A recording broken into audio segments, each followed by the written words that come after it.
In 1219, the Khwarezmian Empire stretched from the Caspian Sea to the borders of India. 5 million people, hundreds of cities, libraries, mosques, irrigation systems that had been engineered over centuries. Within 2 years, 90% of it was gone. Not conquered, not absorbed, erased. Every city razed, every irrigation canal destroyed, every library burned, the population reduced to scattered survivors hiding in mountain caves. One diplomatic insult, one, and Genghis Khan turned the most advanced Islamic civilization on earth into a graveyard so complete that some of those cities have never been rebuilt, and the Khwarezmians are not even the most forgotten empire on this list. Throughout history, powerful civilizations have risen, dominated their regions for centuries, sometimes millennia, and then vanished so thoroughly that modern historians had to rediscover them from scratch. Not because they were small, not because they were unimportant, but because someone, a rival empire, a colonial power, or simply the grinding machinery of time, made sure they were forgotten. These are 10 of them, and some of what you are about to hear will fundamentally change the way you think about who built the ancient world. Number 10. And we are starting with a civilization that rivaled Mesopotamia for over 2,000 years, and that most people have never heard of. The Elamite Empire was centered on the city of Susa in what is now southwestern Iran. And when I say Susa was old, I mean old. Susa was founded around 4,200 BC. That makes it one of the oldest continuously inhabited cities on the planet. Older than Babylon, older than Ur, older than nearly every settlement in Mesopotamia. By the time the Sumerians were figuring out cuneiform, the Elamites had already developed their own writing system. Proto-Elamite script appeared by 3200 BC, making it one of the earliest known writing systems in human history. For over 2 millennia, the Elamites were the primary rival of every major Mesopotamian power. They fought the Sumerians. They fought the Akkadians. They fought the Babylonians. Around 1160 BC, an Elamite king named Shutruk-Nahunta launched one of the most devastating military campaigns of the Bronze Age, sacking Babylon itself and carrying off some of the most sacred objects in the ancient world, including the original stele of Hammurabi's Code. That stone tablet that you have seen in every history textbook, the one in the Louvre, it is in Paris today because Shutruk-Nahunta stole it from Babylon over 3,000 years ago and brought it back to Susa. The Elamite Empire did not collapse overnight. It endured in various forms until roughly 539 BC, when the Persian Empire absorbed its territory. But here is the erasure, because the Persians built their capital at Susa, the Elamite capital. They effectively wrote themselves over the top of Elamite history. Every Persian monument at Susa was built on Elamite foundations. Every Persian inscription replaced an Elamite one. And because the Persians became one of the most well-documented civilizations in the ancient world, the Elamites, who had been there for 3,000 years before them, became a footnote, a subheading, a before in someone else's story. 2,000 years of civilization, their own writing system, a military power that sacked Babylon. And today, if you type Elam into a search engine, the first results are about a county in West Virginia. Tartessos existed on the southern coast of the Iberian Peninsula, modern-day Spain, from roughly 1100 BC to around 500 BC, and according to the ancient Greeks, it was unimaginably wealthy. The Greek historian Herodotus wrote about a Tartessian king named Arganthonios, a name that literally translates to silver man, who supposedly lived to the age of 120 and ruled for 80 years. Now those numbers are almost certainly exaggerated, but they tell you something important about how the Greeks perceived Tartessos. This was not a backwater. This was the El Dorado of the ancient Mediterranean, and the wealth was real. Tartessos sat on some of the richest mineral deposits in the ancient world: silver, gold, tin, copper. The Rio Tinto mining district in southwestern Spain, which is still producing metals today, was almost certainly one of their primary sources. Tartessian metallurgy was sophisticated enough that their bronze and silver goods have been found across the Mediterranean, from North Africa to Sardinia. Here is where it gets strange. In 1922, a German archaeologist named Adolf Schulten proposed that Tartessos was the real inspiration for Plato's Atlantis. A wealthy island civilization beyond the Pillars of Hercules, the Strait of Gibraltar, that vanished beneath the waves. And while mainstream archaeologists have debated this for a century, the core facts are unsettling. Tartessos was located exactly where Plato placed Atlantis. It was extraordinarily wealthy. It was a maritime power. And it vanished. Not slowly, not through gradual decline. It simply disappears from the historical record around 500 BC. No conquest is recorded, no plague is documented. The leading theories involve catastrophic flooding. The marshlands of the Guadalquivir River Delta may have swallowed entire settlements, or absorption by the Carthaginians, but the truth is that nobody knows. 600 years of civilization, enough wealth to become a Greek legend, and then nothing. Silence, as if someone pressed delete on an entire culture. The Greeks remembered the gold. They forgot everything else. The Mitanni Empire controlled a vast territory across what is now northern Iraq, Syria, and southeastern Turkey from roughly 1500 to 1240 BC. At its peak, it was one of the great powers of the Bronze Age, standing alongside Egypt, Babylon, and the Hittites. Egyptian pharaohs married Mitanni princesses. The Amarna letters, one of the most important diplomatic archives ever discovered, contain correspondence between the Egyptian court and Mitanni kings, written as exchanges between equals. But here is what makes the Mitanni genuinely bizarre. The general population spoke Hurrian, a language with no known living relatives. But the ruling elite, the kings, the chariot warriors, the aristocracy, used terms from a completely different language family: Sanskrit. Indo-Aryan Sanskrit. In a treaty between the Mitanni and the Hittites, dated to around 1380 BC, the Mitanni king swears oaths to the gods Mitra, Varuna, Indra, and the Nasatya twins. These are Vedic Indian gods, in a kingdom in the middle of Mesopotamia, 1400 years before Christ. How did a ruling class speaking an Indo-Aryan language end up governing a Hurrian-speaking population in the heart of the ancient Middle East? Nobody knows for certain.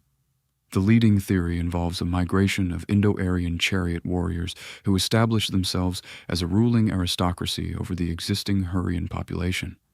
But the details are lost. The Mitanni were eventually crushed between the Hittites from the west and the Assyrians from the east, around 1240 BC. The Assyrians, who were not known for their generosity toward defeated enemies, systematically dismantled Mitanni political structures and absorbed their territory. Within a generation, the Mitanni ceased to exist as a distinct political entity. And here is the erasure. Because the Mitanni left almost no records of their own. Nearly everything we know about them comes from their enemies: the Egyptians, the Hittites, the Assyrians. Their capital city, Washukani, has never been found. Not partially excavated, not buried under a later settlement, never found. One of the great powers of the Bronze Age, and we cannot even locate its capital city. Try explaining that to someone who thinks we know everything about the ancient world. Around the year 1050 AD, in what is now southern Illinois, 6 miles east of modern Street, Louis, a city began to rise. Not a village, not a settlement, a city. At its peak, around 1100 AD, Cahokia had a population of between 10 and 20,000 people. To put that in perspective, London in 1100 AD had roughly the same population. This was the largest urban center in North America north of Mexico, and it would not be surpassed in population by any city in the United States until Philadelphia in the late 1700s. The centerpiece was a structure called Monk's Mound. It stands 100 feet tall. It covers 14 acres at its base, larger than the footprint of the Great Pyramid of Giza, and it was built entirely by hand. No draft animals, no wheels. 22 million cubic feet of earth carried in woven baskets on human backs. Across the surrounding landscape, the Cahokians built over 120 mounds spread across 4,000 acres, aligned with astronomical precision. They constructed a wooden solar calendar, now called Woodhenge, that tracked solstices and equinoxes with remarkable accuracy. They had a structured social hierarchy. They had long-distance trade networks stretching from the Great Lakes to the Gulf of Mexico, copper from Lake Superior, shells from the Atlantic coast, mica from the Appalachian Mountains. This was not a primitive campsite. This was a planned urban center with suburbs, plazas, and ceremonial districts. And then, around 1350 AD, it was abandoned. The population dispersed. The mounds were left to the forest.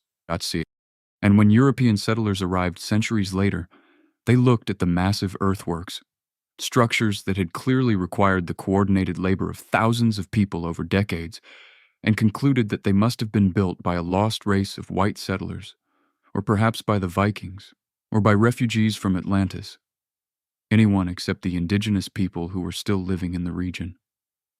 It took until the 20th century for mainstream archaeology to formally confirm what should have been obvious. Cahokia was built by the ancestors of the Mississippian peoples, a civilization that built a city larger than medieval London, using nothing but human hands and woven baskets. And the first instinct of the people who found it was to give the credit to someone else. For nearly 500 years, from roughly the 7th to the 12th century AD, the Srivijaya Empire dominated maritime Southeast Asia. It controlled the Strait of Malacca, the narrow waterway between Sumatra and the Malay Peninsula, which meant that virtually every ship traveling between China and India had to pass through Srivijayan waters. Every single one. In an era when maritime trade was the engine of the global economy, the Srivijayans held the throttle. Chinese pilgrim Yi Jing, traveling to India in the 7th century, stopped at Srivijaya and described a kingdom of over 1,000 Buddhist monks, a center of learning so important that he recommended other Chinese scholars study there before continuing to India. Arab traders wrote about Srivijayan wealth with something approaching awe. The empire exported camphor, sandalwood, gold, ivory, and spices. Its capital, likely located near modern-day Palembang in Sumatra, was one of the richest ports in the world. And yet, and this is the part that should genuinely disturb you, by the early 20th century nobody was sure it had existed at all. Here is why. Srivijaya was a thalassocracy, a sea-based empire. It built its power on ships, not on stone monuments. It did not leave behind pyramids or massive temple complexes on the scale of Angkor Wat. Its wooden structures rotted in the tropical climate. Its harbors silted over. And because it controlled trade routes rather than territorial landmasses, its borders were fluid and difficult to map.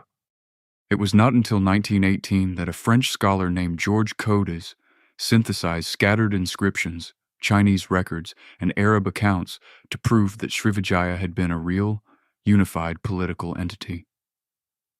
Even then, historians argued for decades about where its capital was, or whether it had been a true empire at all. It took until the 1980s, when archaeological excavations near Palembang finally uncovered enough physical evidence for the debate to begin settling. 500 years of maritime dominance, control of the most important trade route in Asia. And it took modern scholars almost a century just to agree that it had existed. If that is not erasure, the word has no meaning. Tiwanaku rose on the altiplano of modern-day Bolivia, near the shores of Lake Titicaca, at an elevation of roughly 12,600 feet. That is higher than most base camps on the world's tallest mountains. The air contains 40% less oxygen than at sea level. Growing crops is extraordinarily difficult. Building anything is exhausting. And yet, between roughly 500 and 1000 AD, the Tiwanaku civilization constructed one of the most architecturally precise sites in the ancient world. The complex known as Pumapunku, is the centerpiece. The stones there were cut with a precision that engineers today have difficulty explaining. Red sandstone and andesite blocks, some weighing over 130 metric tons, were cut so exactly that they fit together without mortar, interlocking like pieces of a three-dimensional puzzle. The uniformity is so consistent across blocks that archaeologists have used the word prefabrication. The cuts are so clean, so rectilinear, so perfectly flush that they appear to have been machined. They were not. They were shaped with stone hammers, copper tools, and sand, by hand, at 12,000 feet. And here is the part that defies easy explanation. The nearest quarry for the andesite blocks is over 60 miles away.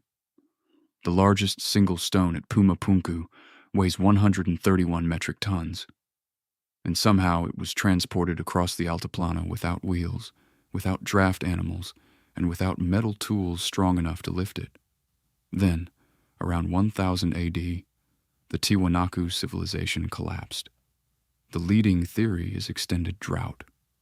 The raised field agricultural system that had sustained their population, an ingenious network of elevated planting beds surrounded by water channels, failed when the rains stopped. The population scattered into the surrounding highlands. Pumapunku was abandoned before its builders could even finish it. When the Inca arrived centuries later, they found the ruins and were themselves astonished. They incorporated Tiwanaku mythology into their own origin stories, claiming that the god Viracocha had created humanity at Lake Titicaca, but they could not explain who had built the stones. And when the Spanish arrived after them, they could not explain it either. 500 years of construction, precision stonework that modern engineers admire, and the builders walked away into the mountains, leaving behind a puzzle that nobody has fully solved. In the hills of southeastern Africa, in what is now the country of Zimbabwe, there stands a stone complex that covers nearly 1,800 acres. The outer walls of the great enclosure rise to 36 feet and stretch 800 feet in circumference. They are built from over 1 million granite blocks, fitted together without a single drop of mortar. The walls are up to 17 feet thick at the base. This is the largest ancient stone structure in sub-Saharan Africa. And for over a century, European scholars insisted that Africans could not possibly have built it. In 1871, a German explorer named Karl Mauch arrived at the site, examined a wooden lintel, sniffed it, and declared that it smelled like Lebanese cedar. Therefore, the ruins must have been built by Phoenicians. That was his methodology. He smelled the wood. From that single sniff, he concluded that the ruins must be connected to King Solomon and the Queen of Sheba, and that a now vanished white civilization must have constructed them. This was not a fringe theory. It became official policy. When Cecil Rhodes's British South Africa Company sent Theodore Bent to excavate the site in 1891, Bent's team pillaged the ruins, taking gold, tearing down structures, discarding anything that did not fit the narrative. He concluded, after what historians have described as a careless dig, that the ruins could not be the work of any known African people. The truth was established by science repeatedly and ignored repeatedly. In 1905, archaeologist David Randall McIver concluded that the structures were built by ancestors of the Shona people. In 1929, Gertrude Caton Thompson, leading an all-female archaeological team, confirmed the African origin of the ruins definitively. And still, the Rhodesian government suppressed these findings for decades. Archaeologists who published evidence of African construction were censored, harassed, or dismissed. Great Zimbabwe was built between the 11th and 15th centuries. At its peak, it was the capital of a kingdom that controlled the gold trade between the African interior and the Swahili coast. It housed over 18,000 people, and the country of Zimbabwe itself takes its name from this site. Zimba Zamabwe, the houses of stone, 1 million granite blocks, no mortar, 800 years of denial, and the proof was right there, 36 feet high, the entire time. The Kingdom of Kush controlled a stretch of the Nile Valley in what is now modern Sudan for over 1,400 years. 1,400. For context, the Roman Empire, from founding to fall, lasted roughly 500. Kush outlasted Rome nearly 3-1, and at the height of its power, around 730 BC, a Kushite king named Paye did something that no foreign ruler had managed in over 1,000 years of Egyptian history. He marched north, defeated every Egyptian army in his path, and conquered the entire Nile Valley from Nubia to the Mediterranean delta. Egypt, the Egypt of the pharaohs, the Egypt of the pyramids, the Egypt that considered itself the center of human civilization, was now ruled by a black African king from the south. The Kushite pharaohs governed Egypt for 75 years as the 25th dynasty. They restored temples that had fallen into disrepair. They revived religious traditions that native Egyptian rulers had neglected.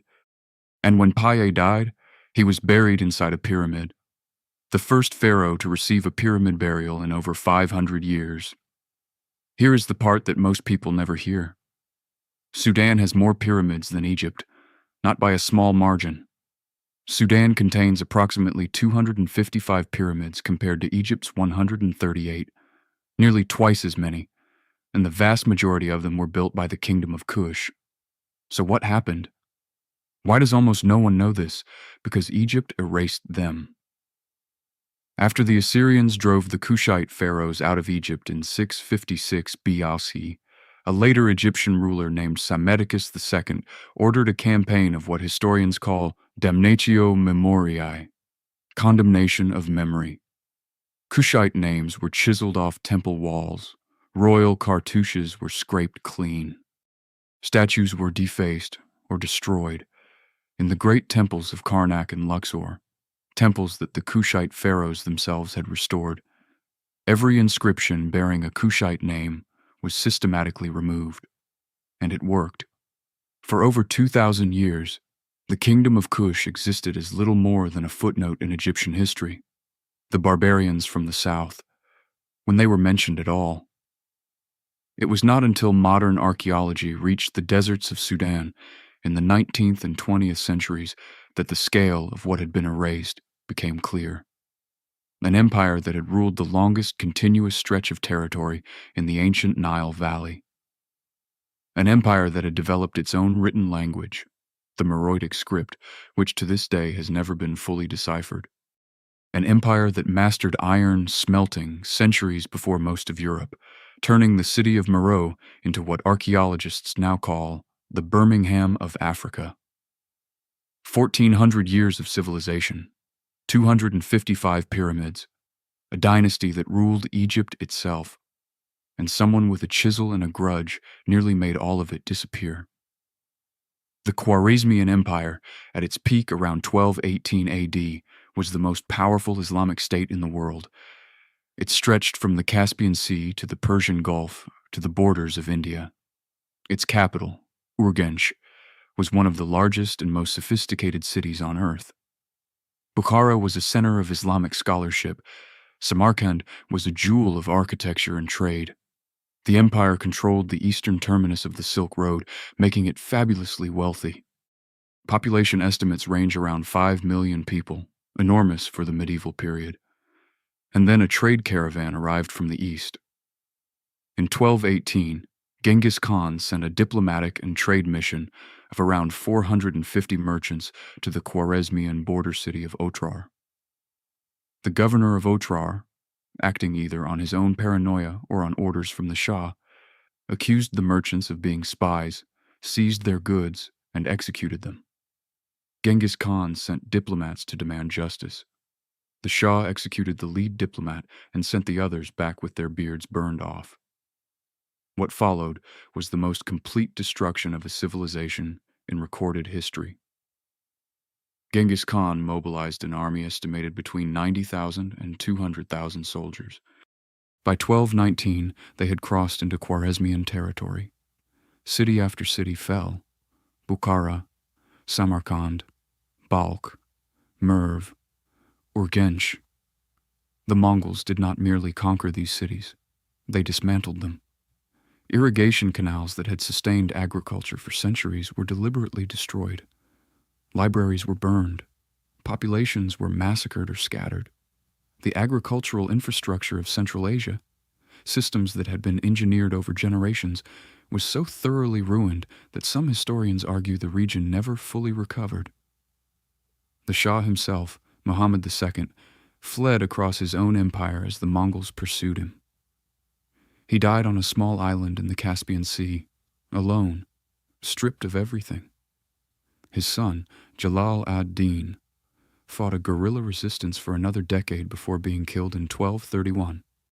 Within 2 years, the Khwarezmian Empire ceased to exist, not as a political entity, as a physical reality. Cities that had been among the most advanced in the Islamic world were reduced to rubble. Trade routes that had operated for centuries were severed. The population collapse was so severe that contemporary accounts, even accounting for exaggeration, describe entire provinces emptied of human life. And here is the final cruelty. Because the Mongols went on to build one of the largest empires in history, the Khwarezmian story is told, when it is told at all, as a chapter in the Mongol story, not as the story of what was lost.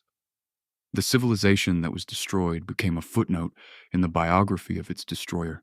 5 million people, centuries of scholarship, irrigation, architecture, and trade, erased in 24 months by a man who had originally come to do business, number one. And if there is one empire on this list that deserves to be remembered, one that should be taught in every school on earth, it is this one. The Kingdom of Aksum, centered in what is now northern Ethiopia and Eritrea, was one of the 4 great powers of the ancient world. That is not my assessment. That is the assessment of Mani, a 3rd century Persian prophet, who listed the 4 greatest civilizations on earth as Rome, Persia, China, and Aksum. Not Egypt, not Greece, Aksum. And the evidence supports him. At its peak, between the 1st and 7th centuries AD, Aksum controlled a trade network that connected the Roman Empire to India and China. Its port city of Adulis, on the Red Sea coast, was one of the most important commercial hubs in the ancient world, a conduit for the late antique trade in silk, pepper, and ivory that kept the global economy moving. Aksum exported ivory, incense, tortoiseshell, and obsidian. It imported glass, iron, clothing, and weapons from Egypt, India, and Arabia. This was not a regional player. This was a node in the global system. The Aksumites built monumental stone obelisks, stelae, that remain among the most remarkable engineering achievements in ancient Africa. The largest standing stele rises over 79 feet, carved from a single piece of solid rock to look like a 9-story building.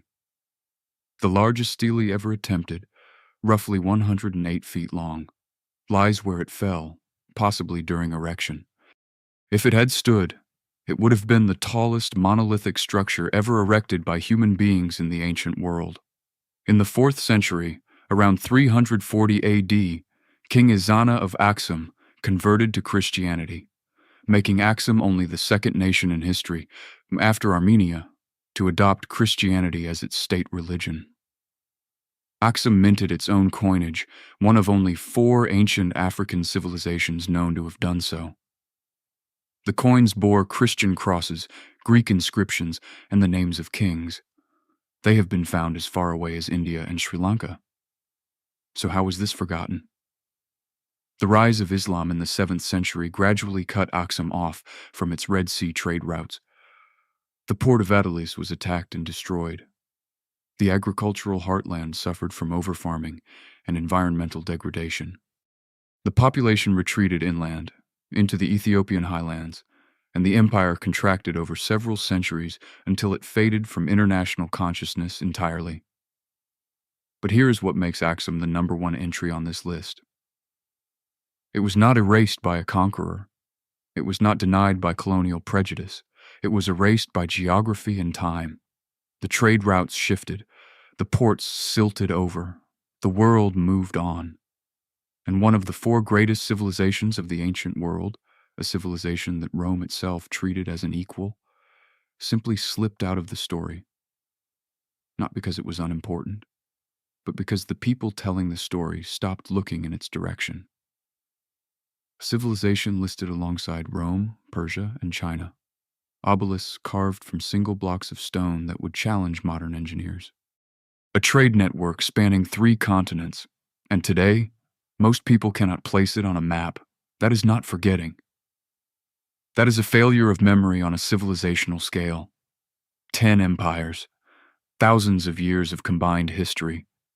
Writing systems, trade networks, architectural achievements, military conquests, and scientific innovations, all of it erased, denied, buried, or simply left out of the story that most of us were taught. Some were destroyed by invasion. Some were suppressed by colonial ideology. Some were swallowed by the civilizations that came after them and took credit for their foundations. But here's the thing. They are not gone. The pyramids of Kush still stand in the Sudanese desert. The stones of Great Zimbabwe still rise 36 feet without a single drop of mortar. Pumapunku still sits at 12,000 feet, its joints still flush after 1,000 years. The inscriptions of the Elamites are still being translated, and somewhere in the silted harbors of Sumatra, the traces of Srivijaya are still being pulled from the earth. History is not what happened. History is what got remembered. And if this list proves anything, it is that what got remembered was never the whole story. Not even close. If you made it to the end, leave a comment with the empire that surprised you the most. And if you want more content like this, subscribe and hit the notification bell. Because there are a lot more empires where these came from. And somebody needs to remember.